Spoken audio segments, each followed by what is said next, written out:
Eu me chamo Fortunato Cardoso, sou médico e formei na Universidade de Pernambuco no ano 2005. Sou gastroenterologista de formação e apaixonado pelas doenças do fígado e transplante de fígado. E estou aqui no Hospital Esperança Olinda desde 2018, há 5 anos. E eu não era de uma família de médicos, mas meu pai foi o primeiro médico da família. Enfim, então eu via o dia a dia dele, etc. e tal, e sempre tive uma admiração a ele, não só como pessoa, mas como profissional, como ele sempre exerceu a atividade dele médica, enfim, com dedicação e com ética. Então isso aí sempre me motivou, e a possibilidade de poder ajudar pessoas, enfim, estar perto de pessoas e tentar de alguma maneira fazer o bem, era uma coisa que me atraía e me atrai até hoje no exercício da medicina. Então, isso também é uma coisa que me motiva, tá? O fato de você poder estar junto de pessoas, você poder acolher, você poder atender, você poder tentar ajudar de alguma maneira demandas, às vezes pessoais, às vezes não nem tanto diretamente relacionadas à sua especialidade, mas enfim, de você poder ajudar pessoas e poder cuidar de pessoas. E exercer isso de maneira adequada, com estrutura, de maneira ética, isso aí me motiva a sair de casa, de tentar ajudar e fazer o bem. Na época da faculdade eu tinha um pouco de dúvida, e eu acho que é interessante você não entrar na universidade já pré-definido do que você vai seguir, porque você tem que ter a mente aberta, né, para todos os horizontes, especialidades e possibilidades. Então, eu tinha um pouco de dúvida se eu ia seguir a área clínica ou a área cirúrgica, né? Isso aí durou quase até o fim da universidade. Quando eu fiz a residência, eu já tinha uma certa definição que eu gostaria de enveredar por alguma especialidade clínica. E aí eu fiz clínica médica, né? Residência de clínica médica. Inicialmente no primeiro ano eu trabalhei no interior, no posto de saúde e tudo. No outro ano eu fui fazer a residência, fiz residência de clínica médica em vários locais, mas terminei optando em ficar aqui em Recife. Fiz a residência no Hospital Barão Lucena, de clínica médica. Foram 2 anos de muito crescimento pessoal, profissional, de muito amadurecimento. Às vezes você sai da universidade, até você entra um pouco imaturo e aí você vai se moldando e melhorando, você vai percebendo algumas coisas, você vai aprendendo, às vezes até a ter um pouco mais de maturidade, a perceber quando não sabe, a perceber quando realmente precisa de, né, pedir ajuda, discutir. E os 2 anos de residência de clínica médica foram momentos de muito crescimento profissional e de amadurecimento. Eu tive uma chefia bem legal e bem interessante, que tive colegas que são amigos pessoais meus até hoje, que fizeram com que fossem 2 anos, que são 2 anos difíceis, que passassem de uma maneira leve. Posteriormente eu decidi pela especialidade médica, né? Desde a faculdade eu não tinha definido, mas eu gostava muito da área de gastroenterologia, né? Me encantei durante a cadeira de gastroenterologia e decidi fazer gastroenterologia. Não tinha plena convicção quando eu terminei clínica médica que era essa realmente a especialidade que eu queria seguir para o resto da vida, mas enfim, decidi fazê-la. E eu fiz a residência de gastroenterologia no Hospital das Clínicas, da Universidade Federal, 2 anos de residência de gastroenterologia e, enfim, também realmente eu tive plena convicção que era isso que eu queria e que eu desejava seguir. Tive grandes mestres também, que eu me espelho neles até hoje, que os respeito e que muitas vezes até hoje discuto pacientes e casos um pouco mais complexos e, enfim, costumo escutar a opinião. Na gastroenterologia é minha área de atuação até hoje, é uma área que eu sou realizado, sou muito feliz.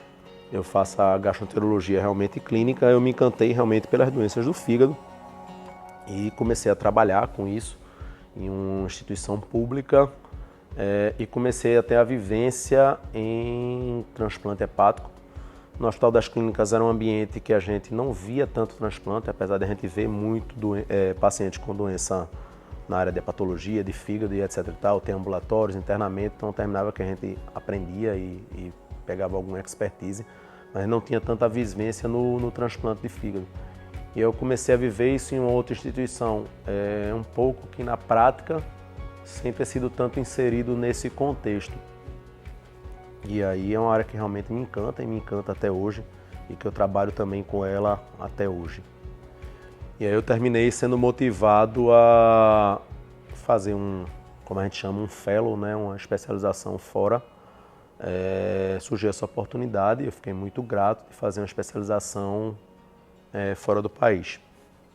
Existiam algumas possibilidades, mas eu tinha na cabeça bem definido qual o local que eu gostaria, porque, enfim, eram pessoas que eu também admirava, entre aspas, virtualmente, né, de ler, de olhar consenso, de ver artigos, etc. e tal. E aí eu consegui fazer esse fellow fora, que também acho que foi um momento de aprendizado grande, de crescimento profissional, enfim.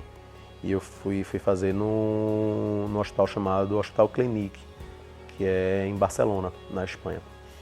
E aí eu fiz esse fellow e, enfim, foi um momento também de muito aprendizado e de crescimento profissional e de me sentir mais seguro também de conduzir esse perfil de paciente que eu fui meio que entrei na prática dele, mas sem ser tido, entre aspas, tão testado previamente com esse perfil de paciente. E aí realmente foi um momento bem interessante de crescimento profissional, depois eu retornei. Hoje em dia eu atuo também nessa parte, nessa área de transplante hepático e também na parte da gastroenterologia geral. E também gosto muito da área de ensino, de lidar com estudantes, com residentes. Eu faço preceptoria de residência em um hospital público aqui da cidade. E também atuo com estudantes na área de ambulatório, de gastroenterologia, estudantes da graduação, da formação. São nichos diferentes de atuação no ensino, né? Mas são nichos que eu gosto. E para tentar atuar melhor nisso, eu procurei também me atualizar, enfim, e melhorar um pouco. E aí eu fiz um mestrado, que é um mestrado em educação. Educação na área de saúde. É um mestrado multiprofissional.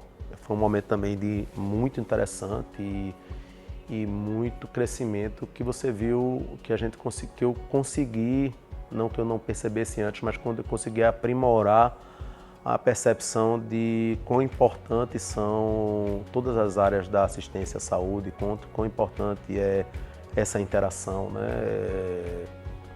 Quantas pessoas boas você tem envolvido em todos os nichos, né, de assistência à saúde. E aí foi um momento interessante também, de muito aprendizado, de coisas que eu não praticava, de coisas que às vezes eu fazia na área também da educação, na assistência à saúde, e que muitas vezes talvez não tivessem, enfim, pudessem ser bem intencionadas, mas dentro do contexto atual não tivessem tão atualizadas, vamos dizer assim. E aí eu acho que foi um momento também de crescimento profissional, né? Enfim, e de maior maturidade para mim. E eu acho que isso aí eu consegui tentar traduzir também e melhorar nessa parte, não só anteriormente na parte da assistência, mas posteriormente na parte do ensino, né? Quando eu comecei a minha atuação profissional, eu integrei dei plantão, lógico, integrei a evolução de equipes de clínica médica, né? Enfim, misturando, é uma especialidade minha também, né? Antes de fazer a especialidade de gastroenterologia, eu fiz a especialidade de clínica médica, então eu participei de algumas equipes de evolução e etc e tal, e posteriormente fui, enfim, desmamando e dando pareceres e algumas coisas na minha área. E aí, enfim, a gente tem grupos e alguns colegas que a gente se relaciona em outros ambientes, e aí surgiu o convite de vir conhecer o hospital. O hospital estava num momento de algumas mudanças, etc e tal, e de vir conhecer o hospital, e a proposta inicialmente era a proposta de colocar aqui uma equipe que pudesse conduzir a evolução e resolução da parte de clínica médica e coordenar e ajustar essa equipe, né? A gente veio, né? E, enfim, eu inicialmente, apesar de ter todas essas coisas que eu falei anteriormente, enfim, eu nunca tinha estado de frente diretamente com gestão e coordenação. Então, acho que foi eu ajudava colegas em alguns outros locais, mas não diretamente ainda nessa posição. E aí, isso foi um desafio, né? A gente conseguiu montar a equipe, etc. Então, na verdade, não era... Na época eu entendi coordenar a clínica médica, mas na verdade não era bem isso. Era fazer gestão da unidade de internação. Então, era um trabalho ainda mais amplo e, enfim, importante e interessante. Realmente foi um desafio muito grande, porque é uma área que era uma novidade para mim, realmente. Enfim, eu sempre fiz muita assistência, mas era uma novidade e a gente topou o desafio, enfim, e fomos em frente. Lógico, acontece algumas dificuldades, alguns percalços, etc. e tal, desde que a gente entrou aqui em 2008, mas eu acho que foi um momento de muito crescimento profissional e de muita maturidade. Sempre quando eu me reúno com qualquer pessoa da direção, eu faço questão de deixar isso claro, porque eu comecei aqui a perceber coisas além da assistência médica, né? Que óbvio que ela tem que ser correta, óbvio que ela tem que ser bem feita, mas eu consegui começar a perceber algumas coisas além disso, né? Que isso é muito importante, mas tem também outras coisas que são muito importantes. E aí eu acho que no decorrer do tempo eu aprendi bastante com os conselhos, com outras pessoas, com o pessoal da gestão de enfermagem, que é fantástico. E aí eu consegui aprender com a direção, diretoria médica, técnica, enfim, eu consegui começar a aprender e começar a desenvolver um pouco melhor coisas que não eram da minha prática diária e que hoje em dia eu consigo fazer com bem mais naturalidade, enfim, e com mais resultados, enfim, e com mais propriedade, né? E aí eu desenvolvo isso aí até hoje, né? A gente faz a gestão, a coordenação da unidade de internação adulto, né?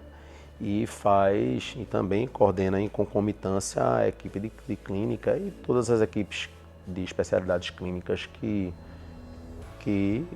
enfim, atuam pelo hospital, seja na evolução ou pareceres, né?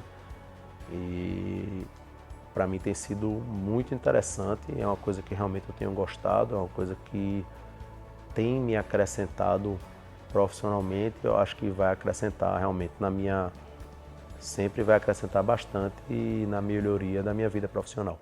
A gastroenterologia é uma especialidade fascinante, tá? É uma especialidade que ela vem em um crescimento constante, é uma especialidade que tem várias áreas de divisão e, enfim, que você pode atuar. É uma especialidade que eu acho que é um nicho muito interessante, tanto do ponto de vista ambulatorial, do ponto de vista da assistência hospitalar, né? A parte do transplante, acho que é uma coisa que vem ganhando muito corpo, vem sendo falado muito mais, vem sendo desmistificada, né? Enfim, envolve várias coisas, né? Envolve cultura, envolve conceitos, envolve religião, envolve momentos difíceis para enfim, e momentos de alegria para outros. Então, assim,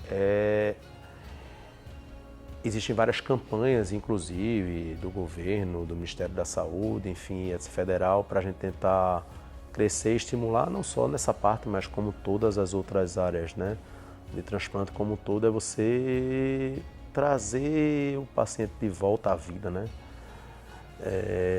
E é muito bonito, é muito interessante, porque geralmente é um perfil de paciente que é um perfil de paciente muito grave, é um paciente com alta mortalidade, né?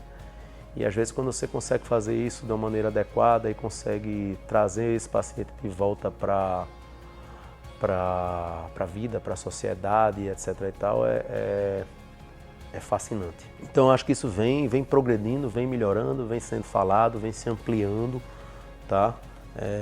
Gastroenterologia também envolve diversas patologias, enfim, muitas delas também em progressão, como as doenças intestinais, como, enfim, as doenças funcionais, enfim, todas as outras coisas eu acho que vem se melhorando em constante evolução, aprendizado, equipes, médicos bem formados também, surgindo no mercado, enfim.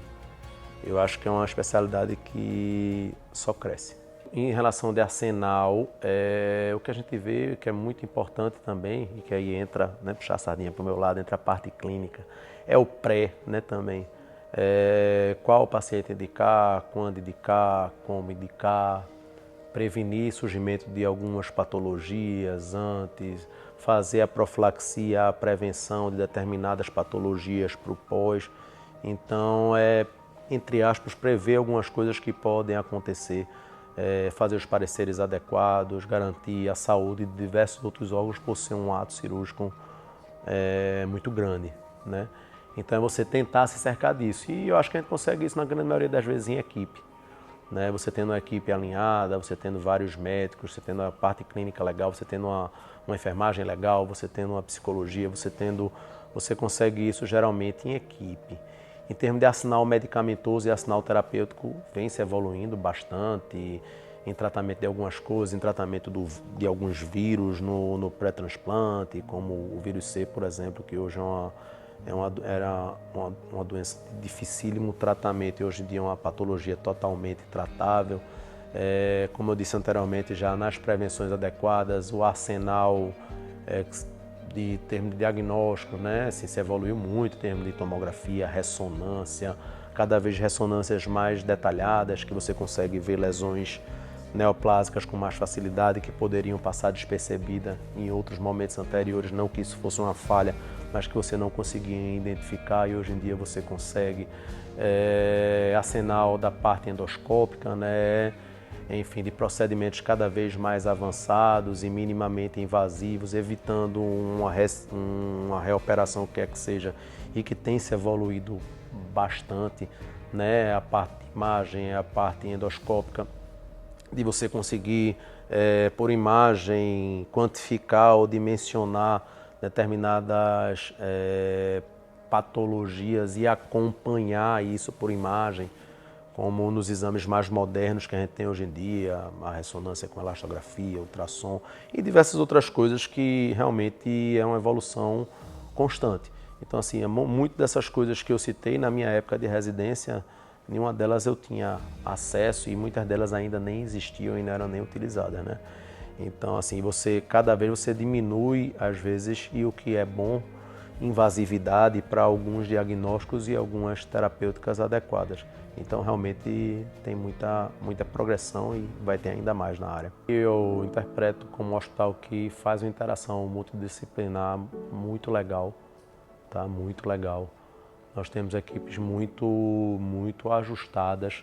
Aqui nós conseguimos uma comunicação muito boa com a equipe de enfermagem, super atuante, com psicologia, com fisioterapia, né, com praticamente tudo que a gente necessita para uma assistência adequada do paciente e não só desse paciente, de todo e qualquer paciente que procurar aqui a nossa instituição, né, falando no âmbito inclusive mais amplo. Em termos de tecnologia, também dispomos de todas essas tecnologias. Dispomos de um excelente serviço de imagem, com uns artefatos, com os pré-requisitos necessários, dispomos de uma excelente equipe de endoscopia, tá? Então, temos apoio da coordenação, da gestão, da direção. Então, acho que nós conseguimos cumprir esses pré-requisitos para uma boa e adequada, e aí eu vou deixar um pouco mais amplo, assistência à saúde como um todo. Inclusive num perfil de pacientes complexos como esse, como diversos outros pacientes complexos de outras especialidades, eu acredito que nós estamos prontos e preparados para receber e cuidar desse paciente. Eu acho que a primeira coisa é quando você escolhe fazer medicina, né? Você deve escolher medicina com um objetivo, enfim, com um objetivo, qualquer outra profissão, não só medicina, estou falando de medicina porque é a minha profissão, mas vocês têm que escolher com um objetivo bem definido e que eu acho que na área médica é você poder servir, você poder ajudar o próximo de alguma maneira, tá? E sempre que eu costumo dizer, e eu prezo por isso, eu tinha esse exemplo em casa e eu tenho esse exemplo no meu dia a dia, é sempre fazer isso com amor, sempre fazendo isso se sentindo no lugar do próximo e sempre fazer isso com ética, né? Isso aí eu acho que são pré-requisitos básicos para você, lógico, ser qualquer profissional, mas volto como minha área é a medicina, você ser um bom médico. Tá? O que eu costumo conversar com os estudantes, os residentes, é que você não tem a obrigação de acertar sempre, mas você tem a obrigação de buscar isso. Né? Medicina é uma ciência de meios, não é uma ciência de fins. Ela não pode prometer fins. Ela tem que prometer que o caminho percorrido até chegar lá foi um caminho adequado. Mesmo que um fim, em algumas situações, não seja o ideal ou o desejado, ou enfim, seja relativamente frustrante. Mas eu acho que o meio ele tem que ser bem utilizado, tem que ser adequado. Então, é isso que eu costumo falar, conversar com os estudantes de residência. Eu costumo dizer que o difícil é difícil para todo mundo. Então, assim, não tem nada de mal, não tem nada de errado. E às vezes você pegar um caso e dizer, não sei, é difícil. É difícil. É raro, é incomum. Vamos discutir, vamos estudar, vamos pedir uma opinião, né? Vamos partilhar, vamos conversar. Enfim, não existe patologia mais ou menos importante. A gente em um momento aqui ficou falando de uma patologia grave, etc. e tal, mas a gente atua também com patologias que elas não são tão graves assim, mas são muito importantes, né? Se o paciente chega para você angustiado, que ele está com uma queixa, sei lá, de um queimou, de uma pirose, ele está com um refluxo, ele tá aperreado. Aquilo para ele é muito importante, tá? Por mais que você saiba que aquilo ali possa não ter uma gravidade, que ele não vai evoluir desfavorável por conta daquele momento, mas aquilo para ele é muito importante. Então aquele momento dele ali, independente de qual seja o motivo, ele é importante e é o momento dele. Então isso tem que ser respeitado. Toda doença ela tem a sua importância. E a gente não sabe, às vezes, o que o paciente está vivendo, o que tem por trás, o que está passando pela cabeça dele, quais são as angústias dele. Às vezes ele está tanto tempo esperando uma consulta para uma coisa que para a gente é boba, que nossa resposta é muito simples àquela coisa, que a gente não vai ter nenhuma intervenção, que a gente não vai gerar um procedimento complexo, que às vezes a gente não vai passar nenhuma medicação, mas que simplesmente ele escutar você e dizer, olha, isso aqui é benigno. Né? Isso aqui não é nada demais. Vamos seguir, vamos observar daqui a um ano e passar segurança para o paciente, né? E escutar o paciente, né? Tem uma frase que eu repito, que é uma frase verdadeira, óbvio que não é minha, mas ela é real. Que é, doutor, escute seu paciente, ele lhe dirá o que tem. E isso é verdade, tá? Às vezes o imediatismo e a tentativa de rapidez e de, enfim, rodar ali, você às vezes não escuta o paciente. E às vezes o paciente chega com você, o paciente já chega com um diagnóstico, você é só um intermediador, você só devolve para aquilo ali. Então muitas vezes se você escutar o paciente, você vai conseguir resolver uma boa parte das coisas, independente da complexidade, entre aspas, né, que aquilo tenha. Porque às vezes você tem uma doença que não é tão complexa assim, mas aquilo ali está tirando o sono da pessoa. Ela está associando a um pai que teve uma sintomatologia parecida e era uma doença grave, entendeu? E ele não tem a obrigação de fazer o raciocínio médico, essa obrigação é sua, né? De devolver, de acolher, de acalmar, e nem que seja para no fim da consulta sorrir, dizer que não é nada demais, e ele vai sair dali extremamente satisfeito, né? Então não é fazer um diagnóstico, só fazer um diagnóstico raro, ou diagnosticar ou indicar algo extremamente complexo. Isso é legal também, tá? Mas o dia a dia ele é leve, ele é simples, eles são de coisas mais simples e você tem que encarar bem seu dia a dia. Você tem que valorizar o que o paciente lhe diz, você tem que tratar ele com carinho, com respeito, né? Enfim. E aí eu acho que é isso que eu tento, de alguma maneira, tento fazer. Posso falhar em algum momento, todos nós falhamos, mas tento fazer e que eu tento passar para os residentes e que eu tento passar para os estudantes, né? Enfim, de a gente fazer a medicina de maneira ética e adequada e acolhendo e respeitando os pacientes, respeitando os colegas, os profissionais das diversas áreas. Enfim, é isso que eu tento fazer na minha prática profissional e que eu penso no futuro deixar um pequeno legado aí de ter atuado de maneira adequada enquanto profissional médico.